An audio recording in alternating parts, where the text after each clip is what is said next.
Hello everyone, welcome back to the channel. आज हमारा topic है पैतृक संपत्ति पर बेटियों को बराबर हक। 12 अगस्त 2020 को ही सुप्रीम कोर्ट ने यह आदेश दिया है। तो स्टार्ट करते हैं आज का लेक्चर। पैतृक संपत्ति पर बेटियों को बराबर हक, चर्चा में क्यों। हाल ही में सुप्रीम कोर्ट ने पैतृक संपत्ति पर बेटियों के अधिकार को लेकर फैसला दिया है। ये किस पर लागू होता है? अविभाजित हिंदू परिवारों में पुत्री को पुत्र के समान जन्मसिद्ध अधिकार है। 2005 से पहले जन्मी पुत्री को भी पैतृक संपत्ति पर समान अधिकार होगा। यहाँ पर यह बात ध्यान देने योग्य है कि ये सिर्फ हिंदू धर्म के परिवारों पर या हिंदू धर्म में ही लागू होता है, क्योंकि भारत में इक्वल सिविल कोड नहीं है।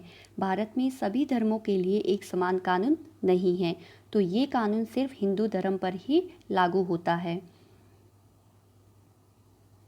नेक्स्ट है 2005 में हिंदू उत्तराधिकार अधिनियम 1956 में संशोधन किया गया है और 2015 के अपने ही निर्णय को उच्चतम न्यायालय ने बदला है।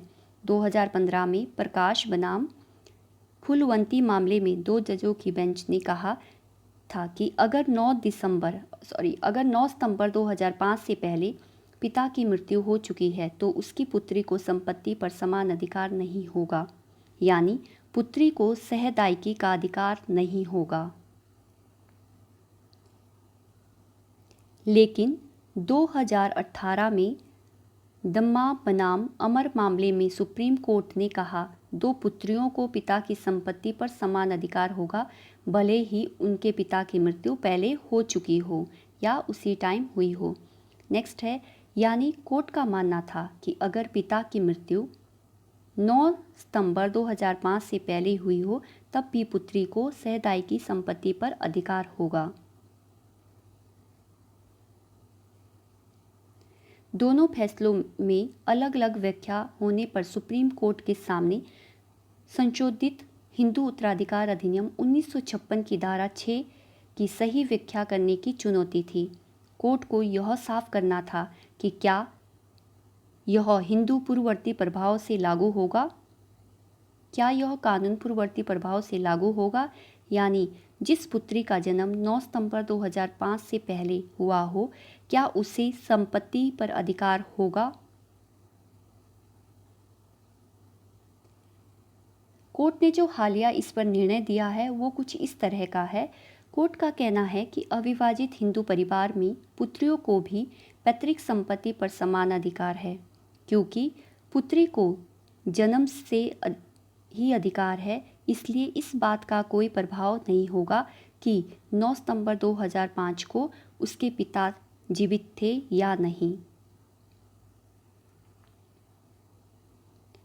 जस्टिस अरुण मिश्रा, एस अब्दुल नसीर और एम.आर. शाह की बेंच का मानना है कि इस कानून की धारा 6 साफ करती है कि पुत्रियों को पुत्रों के समान ही यह सह अदायगी का अधिकार है, चाहे उसका जन्म 9 सितंबर 2005 से पहले हुआ हो या बाद में हुआ हो, इसलिए यह कानून पूर्ववर्ती प्रभाव से लागू होगा। बेंच की सामाजिक टिप्पणी कुछ इस तरह की है, एक पुत्र उसकी शादी होने तक ही पुत्र रहता है, लेकिन एक बेटी हमेशा ही बेटी रहती है। कोर्ट ने यह भी स्पष्ट किया है कि किन्हीं भी नवीन सार्वजनिक दस्तावेजों के बिना किसी भी बंटवारे को कानूनी मान्यता नहीं दी जाएगी जो मौखिक रूप से किया गया हो और जिसका पंजीकरण ना हुआ हो।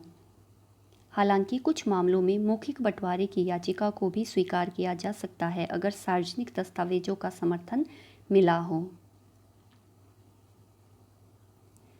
कोर्ट ने यह आदेश दिया है कि इस संबंध में जितने भी मामले अभी तक लंबित पड़े हैं उन पर अगले 6 महीने के भीतर फैसला दिया जाए।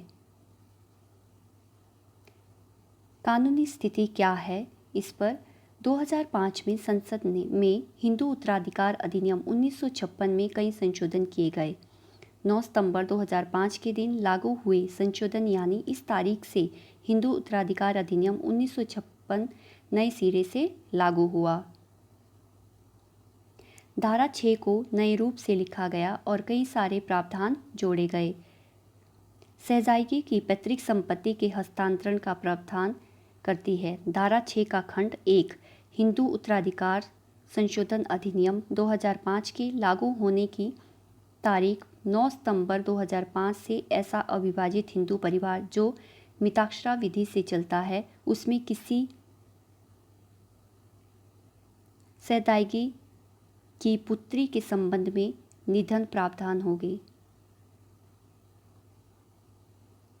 पुत्र के समान ही पुत्री भी जन्म के साथ ही सहदायगी बन जाएगी। पुत्री को पैतृक संपत्ति पर समान अधिकार होगा जो तब उसके पास होते हैं जब वह एक पुत्र होती। कोर्ट ने ये फैसला दिया है कि अगर वही पुत्री जो है पुत्र होता तो उसको संपत्ति में अधिकार दिया जाता, और इसलिए कि वह पुत्री है उसको संपत्ति के अधिकार से वंचित करना गलत है। इस तरह की संपत्ति के संबंध में पुत्री के भी पुत्र के समान ही दायित्व होंगे। मिताक्षरा विधि यानी हिंदू धर्म का विशेष विधान जिसके अनुसार अविभाजित हिंदू परिवारों में संपत्ति का उत्तराधिकार यानी वारिस तय किया जाता है, उसे क्या कहा जाता है? मिताक्षरा विधि, जिसके अकॉर्डिंग जो है हिंदू धर्म में वारिस तय किया जाता है। और इसके अकॉर्डिंग क्या था, इसमें केवल पुरुषों को ही वारिस बनाया जाता है। मिताक्षरा विधि को ही हिंदू उत्तराधिकार अधिनियम 1956 के रूप में संहिताबद्ध किया गया है। धारा 6 के खंड 3 के मुताबिक अगर किसी हिंदू की मृत्यु हिंदू उत्तराधिकार संशोधन अधिनियम 2005 के लागू होने की तारीख के बाद होती है तो उसकी संपत्ति का जो बंटवारा होगा उसमें पुत्री को पुत्र के समान ही हिस्सा दिया जाएगा। जम्मू और कश्मीर पुनर्गठन अधिनियम 2019 के जरिए संशोधन कर इस कानून को संघ राज्य क्षेत्र जम्मू और कश्मीर पर भी लागू कर दिया गया है। अब बात यह है कि सहदायगी संपत्ति होती क्या है। सहदायगी संपत्ति वह संपत्ति है जो किसी हिंदू पुरुष को अपने पिता, दादा या परदादा से विरासत के तौर पर मिलती है। इस तरह की संपत्ति पर संयुक्त स्वामित्व होता है। इसका बंटवारा करने का अधिकार केवल सहदायगी के पास ही होता है।